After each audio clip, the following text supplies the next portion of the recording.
That's right, you read that video title, right? I think that Sony should make a successor to the Vita. Let me tell you why.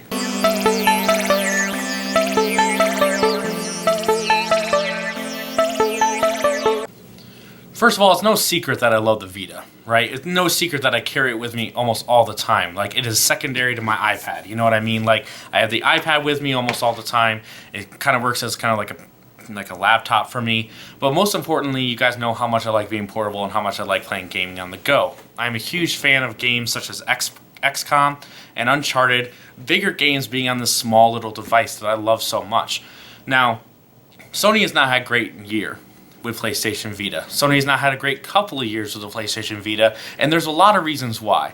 Let me break this down. Number one, the price point was really, really high. And also it was really high for something that felt really good, and it was a really strong console, and it felt awesome in your hands, but there was no screen protection. I will never forget that when I had my first black Vita, I actually got it from the place that I was working at the time, and I got it for free. Like, this thing had scratches and scrapes all over it. Like, we used to have to carry them around and put them in these little pouches at work to show people them and showcase them as we were walking around to show people how cool this Vita was, thinking they would want to get out and buy one. And it actually worked quite a bit. When that promotion was over, we got to take some of them home.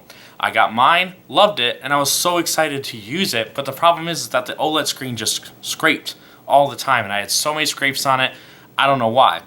Now, I'll never forget that when I traded that in and got my white Vita that you guys saw in this video, annotate, there you go.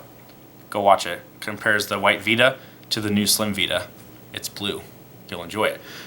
But when I got that Vita, I will never forget how I had it, and I slid it into my pocket with my keys, and my first thought was, crap, I scratched that screen. Right? And surely I pulled it out and there's a scratch. I was so careful with that Vita across the board. I didn't want to do anything to possibly hurt it or do anything like that. So you have this console that's pointed towards either younger kids or kind of me, like adult gamers, and you want us to slide in our pocket, put in our backpacks, and the screen scratches that easy?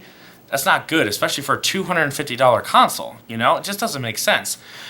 Then the prices dropped and you can kind of go away from that. But the other important thing was proprietary memory costs a whole metric crap ton of money for no apparent reason. 64 gigabytes of space should not cost $100. Also, it should not have to import it from Japan in order to get it. My God, Sony, get your crap together. The point is that you had this Vita and you had all of these games and these indie developers who are coming out and making awesome experiences for the game. Like, people want to put down Little Deviants all the time, but that game actually showed off how you can actually use the back touchpad. There has been no game since that I have enjoyed using the back touchpad. Seriously, no game since. And actually, I wish that Sony would completely get rid of it. That would be the ultimate thing for me. So let's back up here a little bit, okay? What Sony did wrong were all of those things, okay?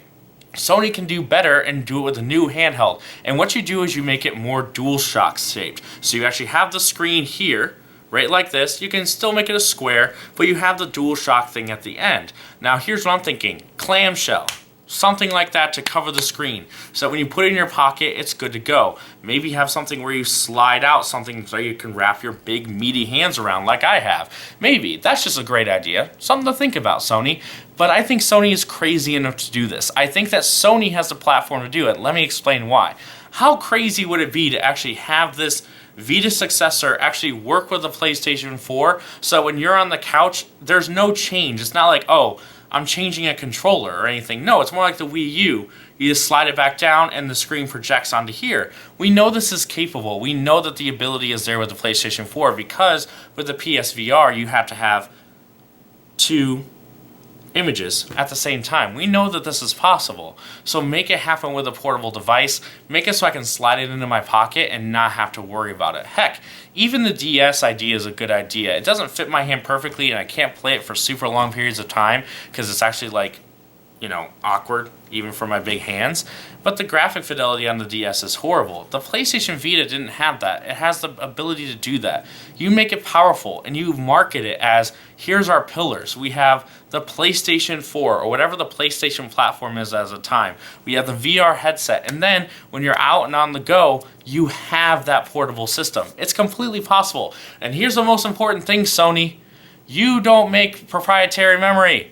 No proprietary ports. No, nothing like that. Make it easy for us to charge it. Make it easy for us to get more memory. And you know what? Here's another thing. Maybe partner with a memory maker like SanDisk or something and actually make it so if it is proprietary, you know that you can make it cheap enough that you don't have to charge someone $100 for 64 gigabytes. Sony, this is where we can be, and this is where we can be awesome. Let's make it happen. So, that being said, those are the reasons why Sony can do a new PlayStation Vita successor. Those are the reasons why they should, and I honestly believe that if you tell a gamer, hey, here's your PlayStation 4, here's this controller that you can use it with it all the time, not just sometimes, oh yeah, and you can put your games on it so that you can play it here and there, I think you'll get a lot of people to use it. That being said, I hope you guys are enjoying E3 right now, and you have a great rest of your day.